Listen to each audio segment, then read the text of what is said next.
Philippe Hervé, bonsoir Philippe. Ce soir défaite face à Metz de 13 points.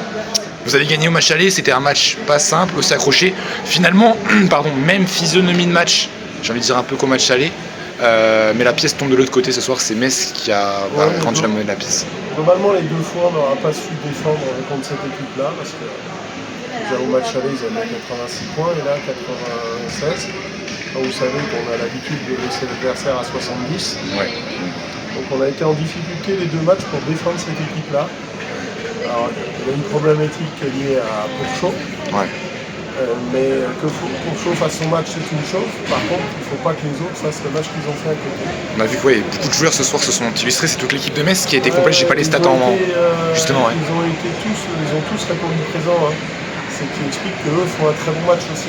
Justement, pour leur redonner le crédit de la victoire. Nous, par contre, on sait que défensivement, on a fait beaucoup d'erreurs par rapport à ce qu'on a l'habitude de produire. Ouais. Et que ça nous coûte sur ce match-là une vingtaine de points. Ouais. C'est ce qui explique une défaite. Alors, est-ce que c'est peut-être le rythme du début du match qui allait à... Est-ce que vous avez peut-être rappelé à la mi-temps peut-être de calmer le rythme un peu, parce qu'on vous a vu 32 points, je crois, premier carton. Ça partait sur un gros rythme, ce match. Non, mais nous, on n'a pas pour habitude de casser le rythme. Hein. On est une équipe qui joue. Hein. Par contre, on aime bien quand l'adversaire peut, lui, jouer demi-terrain. C'est sûr. Et je pense qu'ils ont trop de situations de jeu rapide, avec nos balles perdues stupides en attaque, des replis qui ne sont pas assurés comme ils doivent l'être, donc ils trouvent du rythme. Et nous, notre projet, c'est pas que les autres en prennent.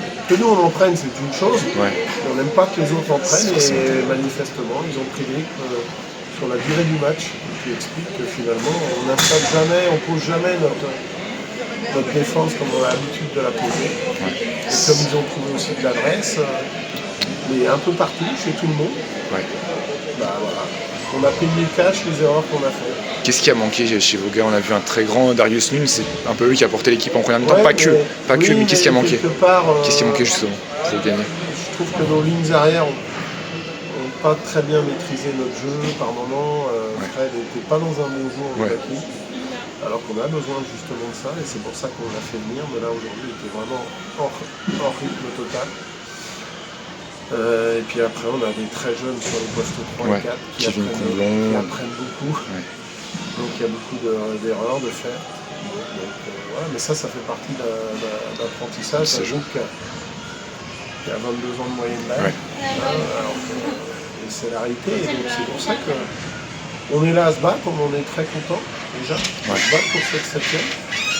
Mais il y a encore 4 matchs, 4 finales à jouer. Finale. Mais c'est valable pour nous, pour Metz, pour nous. L'état d'esprit du groupe, il est comment là en ce moment? Non, l'état d'esprit du groupe est bon. Bien qu'il y ait une défaite, est-ce qu'on peut parler? Très belle qualité de travail au quotidien. Est-ce qu'on peut parler aussi un peu de contre-performance ce soir en perdant à Metz? Il faut rappeler, ça reste des chiffres, ça reste des équipes. Vous aviez gagné seulement 3 matchs. En déplacement, c'est toujours 3 matchs. C'est les 3 plus faibles équipes de la poule, si ce n'est Berck. Vous avez gagné, perdu moi, à je Berck. ne pense pas que Berck et Metz, tels qu'ils sont restructurés côté Berck et puis Metz depuis le début de saison, pour moi, c'est des équipes qui sont des vraies équipes du milieu de tableau qui peuvent prétendre à la 7e. Tout comme vous, justement. Oui, comme nous. Donc il n'y a pas de... Aller gagner chez eux, c'est une perf. Ça aurait été une perf, justement. Donc si on dit que c'est une perf pour nous, donc on ne doit pas dire que c'est une contre-performance si on perd. Alors qu'on est en train de dire que si on gagne, c'est une performance. Donc ça aurait été une perf de gagner, mais ce n'est pas une contre-performance de perdre. Metz, qui est une équipe qui peut prétendre au top 7. Alors elle ne sera peut-être pas là, j'en sais rien. Mais Berck aujourd'hui, rééquilibré comme il l'est, c'est une équipe qui a le niveau d'une équipe du top 7. Donc c'est loin d'être gagné ces matchs-là, mais je pense qu'on devait gagner à Berck, à Feur, à Andrézieux, on ne l'a pas fait. Ce soir, non, on mérite de perdre. Hein. C'est pas la même chose. Autant les 3 autres, on aurait dû, à mon avis, gagner. Autant celui-là, ce soir, on ne mérite pas de gagner, déjà de par nous-mêmes. Et la production de Metz ce soir, c'est une belle production. C'est l'une de leurs meilleures productions. Vous cibliez des joueurs pour chaud? Non. Vous ciblez qui des... non, on ne cible pas. Nous, on a normalement une organisation qui nous permet de contrecarrer le jeu offensif adverse. Après, c'est sûr que pour chaud est quand même un problème pour nous. Toutes les équipes. Oui, mais peut-être pour un peu moins de taille de votre côté. Des blessés ce soir. Le match, il a été hyper performant. contre nous, donc on a peut-être un problème avec Pourchaud, nous, par rapport à ce qu'on veut faire défensivement. Ouais. Après, il n'y en a qu'un seul Pourchaud. Ouais. Justement, pour vous parler de Pourchaud, il y a Omari Gudul qui est blessé. Est-ce que vous pouvez un peu nous évoquer Gudul, le poste 5, pardon. C'est bien ça? Oui, on a Omari Gudul qui est arrêté là. Et puis Atnamna, j'ai cru comprendre à la Next Gen, c'est ça? Qui a été blessé, il se prépare pour la Next Generation. Alors ça, ce sera après un peu plus tard. Je crois dans 8-10 jours. 8 jours, ça arrive vite. Ouais. On ne l'aura pas avec notre équipe pour jouer au Boulogne. Ouais. Un match à domicile. Ça va mieux, je ne sais pas s'il sera là. Okay. Ou pas, je sais plus. Et donc, ouais, par rapport à Gudul, justement, est-ce que vous pouvez un peu nous en parler? C'est un point assez conséquent que vous perdez sur le secteur intérieur, justement.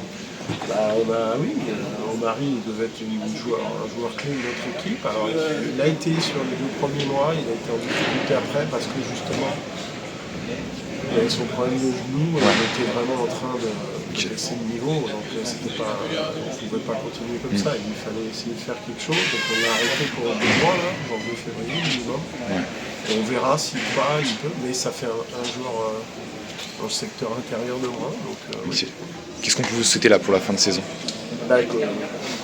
On produise les matchs qu'on a envie de produire, comme on doit les produire, parce que ce soir on n'a pas respecté notre point fort. Quand on s'éloigne de son point fort, on perd des matchs. C'est aussi peut-être avec gagner plus de matchs à l'extérieur, ça vous a fait un peu défaut. On voit que vous êtes intraitable à domicile. Et après, on est aussi une équipe qui a perdu beaucoup à l'extérieur, mais de très peu. De peu, oui. Ça s'est souvent joué dans les dernières minutes. Après, on avait beaucoup de jeunesse sur les lignes arrière, et c'est justement là où Strabouaki doit nous apporter. Ce qui a été le cas à Charleville et qui n'a pas été le cas ce soir. Et on a plus de maîtrise aussi avec eux. Ce sera le mot de la fin.